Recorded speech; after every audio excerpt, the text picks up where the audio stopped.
Samira was 28, beautiful, elegant, always well-dressed. She came from a wealthy background, lacked nothing, and loved everything that sparkled. Her favorite pastime? Scrolling through social media, especially at night, alone in her large apartment. She would spend hours watching videos of massive villas, dinners on yachts, girls in luxury dresses posing in front of incredible towers. Everything looked perfect, like a dream. And that dream had a name: Dubai. The more she watched, the more she wanted to go. She wanted to live what she saw on screen, feel the desert heat, pose on a rooftop, walk through the most expensive stores. She was tired of just watching. She wanted to be there. One day, over lunch with her friends, she made an announcement. "Girls, I'm going to Dubai this summer. It's decided. I need to see it with my own eyes." Her friends exchanged surprised glances. Layla, her closest friend, spoke up. "Samira, it's not what you think. Sure, you'll see the beautiful things, but you're not seeing what's behind it all. Over there, everything is made to look perfect, but it's full of lies." Samira laughed a little, confidently. She thought they were exaggerating. "Honestly, you're talking like it's dangerous. I just want to explore. I'm curious, that's all." They told her about poor workers, inequality, strict rules. They said some things were forbidden, that freedom over there wasn't the same. But she wasn't really listening. Her dream was louder than their warnings. That same evening, she booked a room in a luxury hotel with a sea view. She ordered dresses, sunglasses, swimsuits, everything she needed for the perfect pictures. She was ready. What she didn't know yet was that this trip would change everything. Samira was sitting in first class, comfortably settled into a seat as wide as a small sofa. Her brown silk dress slid gently over her crossed legs. No flashy jewelry, no heavy makeup. She knew that true luxury was all about discretion. The flight attendant had just brought her a glass of fresh mango juice in a fine crystal flute. Everything was quiet, clean, slow. She felt like she was in a cocoon suspended in the sky. Before putting down her phone, she took a photo of herself. A simple selfie, bright background, calm gaze. She added the caption, "On my way to the dream. #Dubai first class." A few hours later, the plane landed. The heat softly hit the window. As she disembarked, Samira noticed the thick carpeted corridors, the displays of Swiss watches, €500 perfume bottles, golden signs everywhere. But very quickly, she realized something. She didn't understand a word. She didn't speak Arabic or English. The announcements, the signs, the staff, everything was a blur. She tried asking for directions, but was met with polite, confused stares. She stood there, frozen, until a soft voice pulled her out of her bubble. "Bonjour. Are you French? Do you need help?" She looked up. A stylish young woman, beige trousers, white blouse, hair neatly tied back. Her name was Falon. She was French and worked in Dubai as a private guide. She helped French-speaking tourists navigate the city, explore, and avoid tourist traps. "I can take care of everything if you want. I have a car waiting. I can drop you off." Relieved, Samira accepted. They left the airport and got into a shiny black 4x4, beige leather interior, perfectly set air conditioning, total silence. In the back, a box of La Durée macarons, golden-labeled water bottles, a jasmine-scented towel. Looking out the window, Samira felt like she was in a movie. Everything was smooth. Everything was massive. The roads were flawless. The cars brand new. The buildings, taller and crazier than anything she'd ever seen, seemed to rise straight from the sand. It felt like the city was floating. Her hotel was a glass tower by the water. A valet opened her door, another took her suitcase. The lobby was vast, silent, decorated with modern sculptures and golden lights. A discreet fragrance lingered in the air, a mix of warm wood and vanilla. Her suite was on the 63rd floor. She walked in, dropped her bag, and went to the window. The sea, the lights, the other towers. She couldn't speak. It was all too beautiful. The next morning, she had breakfast on her luxurious, incredibly soft bed, pancakes with local honey, giant strawberries, a banana mango smoothie in a frosted glass. She filmed everything.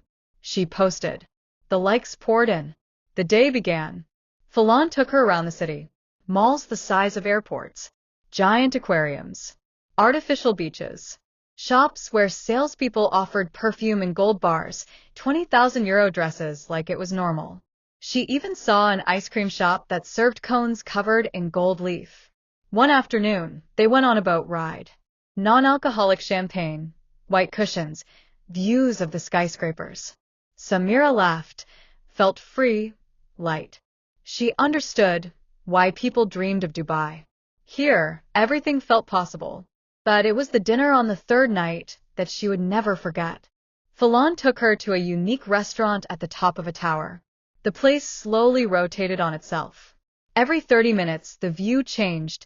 The sea, the city, the desert, then back to the sea. The sky was a deep pink, almost purple. Samira was amazed to see a dining room that actually moved. They sat at a table by the window. The waiter, in a white suit, offered a refined menu. Wagyu carpaccio, saffron risotto, 80% dark chocolate mousse. Samira savored every bite. She felt like a queen in another life.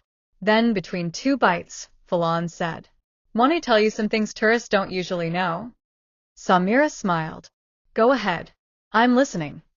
Here, some families have lions as pets. Not stuffed animals. Real lions. Trained. Living in their gardens. Sometimes even in their living rooms. Samira almost choked on her water. Lions? Yes. And guess what? Some people drive cars covered in gold.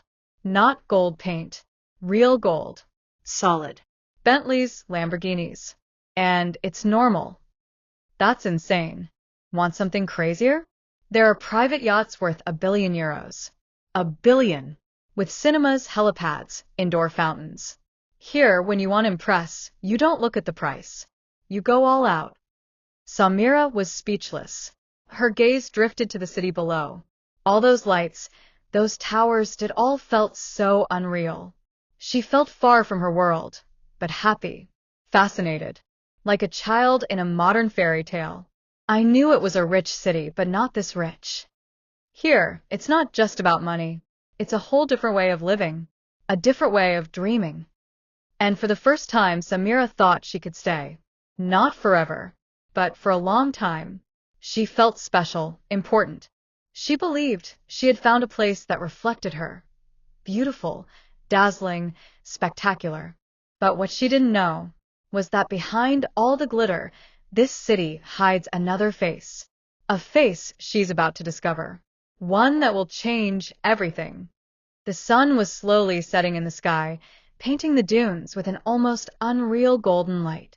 The 4x4 was making its way deeper into the desert, kicking up trails of sand behind it. Samira, comfortably seated in the back, had taken off her sunglasses to better admire the landscape. She smiled, relaxed. It was exactly like the videos she had been watching for months. Next to her, Falon was quietly watching the horizon. The driver, discreet, followed the winding road leading to the heart of the desert. They stopped at the top of a dune. Samira stepped out of the vehicle, her feet sinking softly into the warm sand. A gentle breeze made her beige dress flutter, and all around her, the world seemed to have stopped. No sound, just the vast sky, the rolling dunes, and the feeling of being somewhere far away from everything. They took photos, went for a buggy ride, laughed like two kids in the golden sands. A timeless moment. But as they got back into the car to return, Falon looked at Samira with a hesitant expression. "Hey, before we go back to the hotel, would you mind stopping by to see my cousin?" "Your cousin?" Samira repeated, surprised. "Yes. He lives on the other side of the city. It's not a tourist area, but he's been wanting to see me for a while. And since we're nearby..." Samira hesitated. She was already thinking about her scented bath, her evening outfit, the sunset photo she wanted to post. She almost said no. And yet, a strange curiosity held her back. Well, okay. But not too long.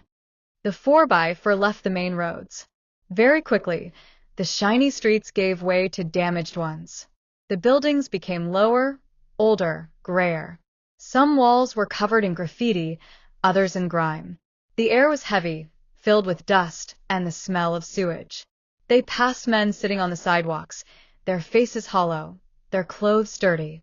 Farther along, a veiled woman held a baby in her arms, holding out her hand to passing cars. A little further still, two barefoot children were rummaging through a dumpster. Samira sat frozen, staring out the closed window. Is this it? Not yet, Falon replied.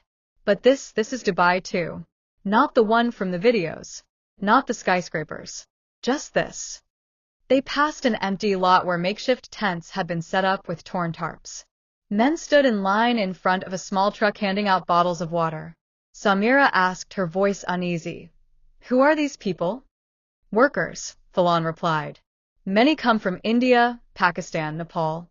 Sometimes they sleep in containers or on abandoned construction sites. No tini. Sometimes no water. Finally, the 4x4 stopped in front of a modest building, its walls dirty, the gate rusted. The neighborhood seemed forgotten by the rest of the city. A man was waiting for them. He was thin, drawn, but smiling nonetheless. He wore an old t-shirt and worn-out sandals. He warmly shook Falon's hand, then greeted Samira with a slight nod. They stayed outside in front of the building on the cracked sidewalk. Thank you for coming, he said to Samira, in French with a slight accent. I know this isn't what you expected. Samira gave a small, awkward smile. No, it's not. It's very different. I work in construction. For almost 7 years now. We build the big hotels, the towers, the bridges. But we live here. He pointed to the building behind him. In one room, there can be 20 of us. Sometimes more. We sleep on the floor or on metal bunk beds. It's hot. There's barely any electricity. One bathroom for the entire floor. Samira felt a chill run down her spine. But why stay? We can't leave. They take our passports as soon as we arrive. If we complain, we lose everything. And we owe money to the agency that brought us here. So we work, even if sometimes we go months without pay. That's illegal. Maybe. But no one's watching. The rich live up there in the towers. We live here in the shadows. She looked around. A rat crossed the street in the distance. A man coughed violently behind a half-open door. This version of Dubai, no one wants to see it. We clean, we build, we serve, we stay silent. A heavy silence settled. You know, he added gently, many who come here trying to escape poverty end up in a trap. We think we'll find better. But even here, you can die slowly. Samira said nothing. Her eyes fell on an old man curled up on a piece of cardboard near the entrance. She inhaled deeply, as if to steady herself, and shook the cousin's hand. Thank you for speaking with me. I didn't know. Of course you didn't. It's not meant to be seen. Back in the car, luxury resumed its place. Air conditioning, leather seats, hushed silence. But Samira didn't move. Her eyes stared into nothing, her heart heavy. Falon looked at her without a word. The city lights returned. The tall towers, the neon signs, the golden hotels. But Samira no longer saw them the same way. She had crossed a mirror. She had seen what no one ever shows. And now everything tasted bitter. Back in the heart of Dubai, the city shimmered like a jewel under the sun. Fountains danced in front of five-star hotels, storefronts sparkled, and the cars looked like they came straight out of a dream. Samira walked through this perfect setting, but her eyes now saw differently. Before, she saw the palaces, the yachts, the influencers like in a music video. Now, she looked up at the tinted windows and wondered who cleaned those towers. She saw a man in uniform, standing alone under 40-degree heat, and thought, does he have his passport? A few days after visiting the cousin, as they cruised through the city in a luxury convertible lent by the hotel, Samira turned to Falon with a question. Tell me, besides the misery of the workers, what else don't they tell us about Dubai? I want to know. Really? Falon stayed silent for a moment, her eyes on the road. You really want me to tell you? Yes. All right, we'll talk tonight. That evening, they were dining in a Michelin-starred restaurant, suspended at the top of a tower. The floor turned slowly, offering a panoramic view of the city. Samira was sipping an exotic drink, but didn't feel like posting anything on Instagram. Falan, calmly placing her napkin on her lap, began. Did you know a couple got deported just for kissing in a restaurant? Nothing shocking. Just a small kiss. Boom. Jail, then sent back home. Seriously? Yeah. The laws here are strict. Things that are normal where you're from can get you in real trouble here. Like what? Shouting in public. A guy once yelled his friend's name in a crowd. Ended up in custody. That's ridiculous. Run out of money and can't pay rent? You're out. Immediately. No welfare, no discussion. The waiter arrived with a dish decorated with edible flowers and truffles. The contrast between the beauty of the plate and what Falan had just said made Samira feel sick. A few days later, in another restaurant, this time by the water, Falan continued.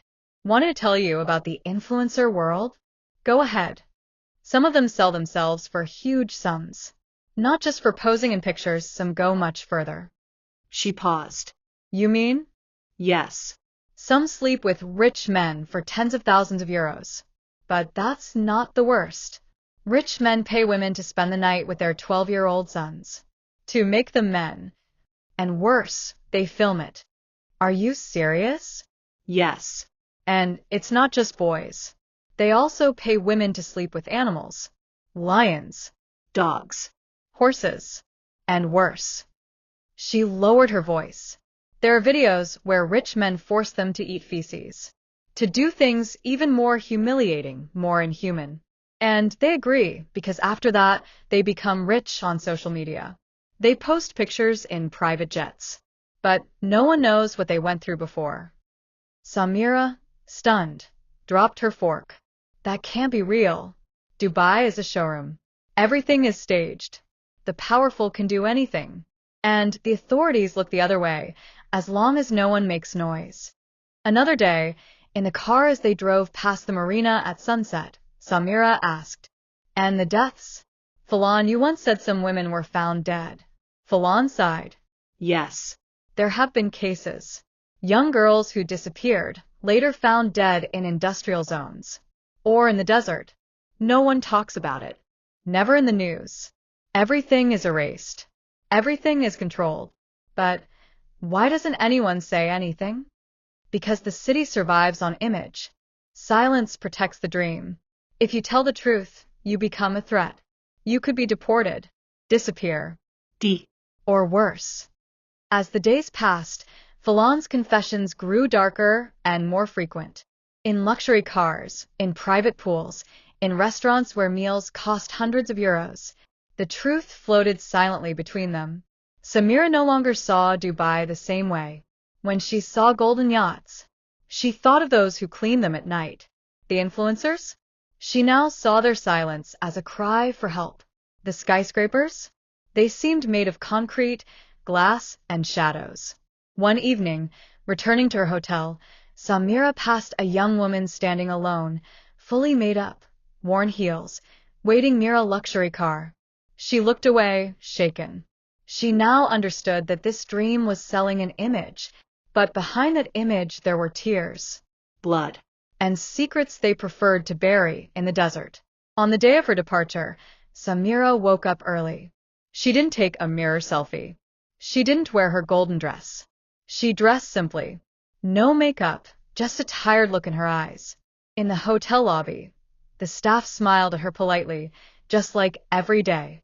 But today, she knew that behind those smiles, there might be stories like Falan's cousins, unpaid hours, confiscated passports, lives put on hold. In the first-class cabin of the plane, she didn't take out her phone. She didn't post Dubai was a dream sparkles like she had imagined when booking her trip. She stayed silent, eyes lost above the clouds. She thought about it all. The gold-plated cars, the 500-euro meals, the massive yachts, the wild animals on leashes. And behind it all, workers crammed 20 to a room. Women sold for a bit of clout. Absurd restrictions, ruthless laws. the missing, the erased. Samira had seen both faces of Dubai, the shining one and the silenced one. And now that she knew, she couldn't pretend anymore. She understood that Dubai was neither paradise nor hell, but an illusion, a mirror city where everyone chooses what they want to see. And her? Now she saw it all.